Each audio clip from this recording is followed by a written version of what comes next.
is all that's going on there. Now, Donna, you got quite the vent today. It sounds like what's going on with you. Well, I wanted to voice my opinion on something that's been bothering me for a really long time. Okay.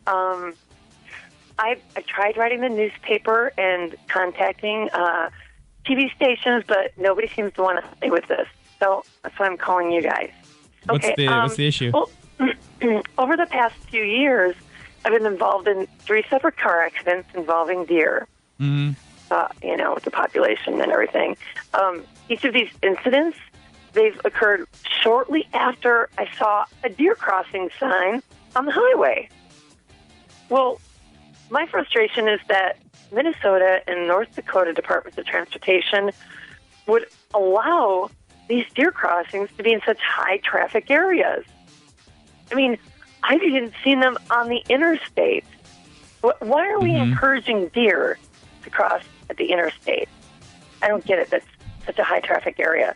I mean, are you kidding? I understand that deer are wild animals and they need to travel across the streets occasionally to survive. And, of course, to find food. But it seems to me that so irresponsible of us to allow these deer crossings to be in areas where these deer are so likely to be struck by oncoming traffic. I mean, wouldn't you agree?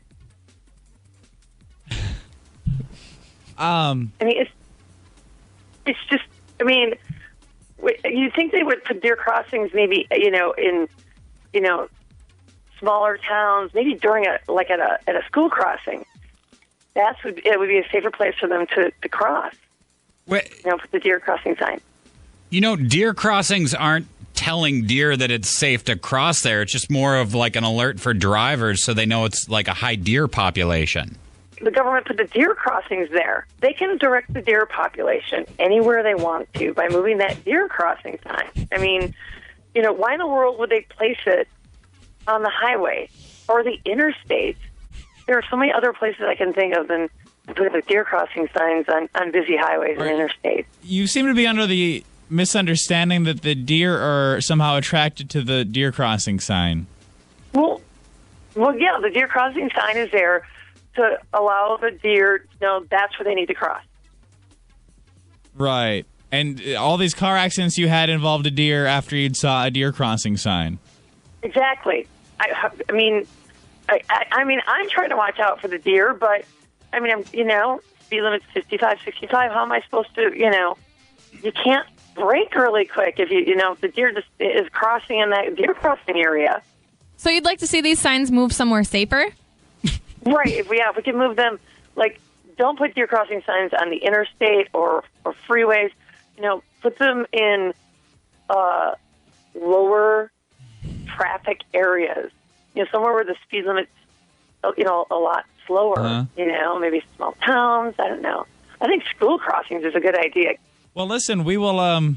You say you've tried to contact quite a few people about this. Right. Yeah. I wrote at least 3 or 4 letters and. We will spread the word, okay? We will try to kind of help you raise some awareness for this issue, okay? Oh, thank you. We need to move those deer crossing signs. We appreciate your comment this morning. All right, thanks. Bye. Dashing through the snow and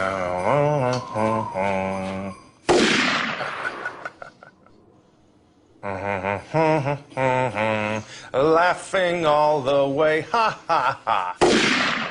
That's messed up, Steve. That sweater's messed up.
if you're like me, your time in the woods is precious. You know, I work a lot, but when I get an opportunity to hunt, I am going to take advantage of it.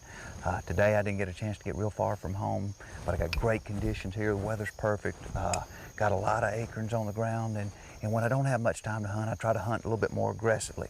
Got my grunt call, my rattling horns, and I'm gonna see if I can make something happen today.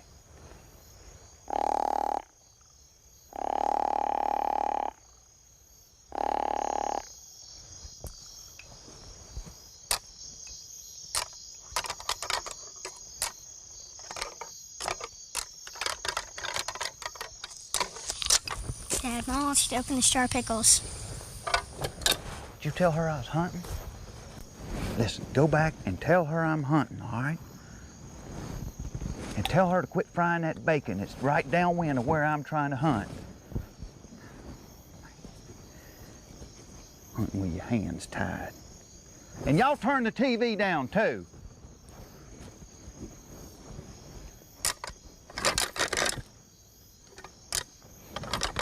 You know, to have good deer hunting, you need a good place to deer hunt. And in most parts of this country today, that means hunting club dues. Now, as president of our hunting club, it's my obligation to make the other members feel like there's always the possibility of a giant buck out there in the woods. Let me show you what I'm talking about. Hey, Jimmy, come here and look what I got this morning. Now, this morning I have shot a real nice 8-point deer. Look at that. Hey, man! God, look at that. Oh. You feel good? Man, you got a prize winner, man. You must have got the granddaddy. Actually, he was the littlest buck I saw this morning. You should have seen the one with him. Man, I guarantee you this dude had a set of horns that wide. I could have stood in the middle of them. He was bigger than this one? Oh, yeah, a lot bigger, a lot bigger. You're kidding me. No. Man, I can't believe that. Actually, there was another one with him. I never could count the points on him, but man, I guarantee his horns was as big as the arm where it come out of his head. Why didn't you shoot him? He was behind a tree. I never could get a. That's too bad. Good But shot look at on him. there.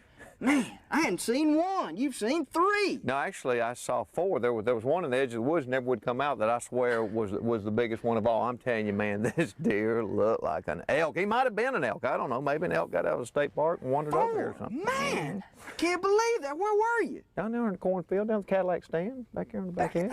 Yeah. Man. Hey, I'm gonna run him to the taxidermist. You want to go with me? I'd like to, but I'm gonna walk over by the cornfield. You sure? Yeah, just take a little walk over there and, just see I'll what's catch up with going you. on. Yeah. Where there's hope, there's hunting club dues. And that's your redneck hunting tip of the week. Hey, it's in the back edge there on the right. The back edge? Yeah, the real back edge. Oh, appreciate it. All right.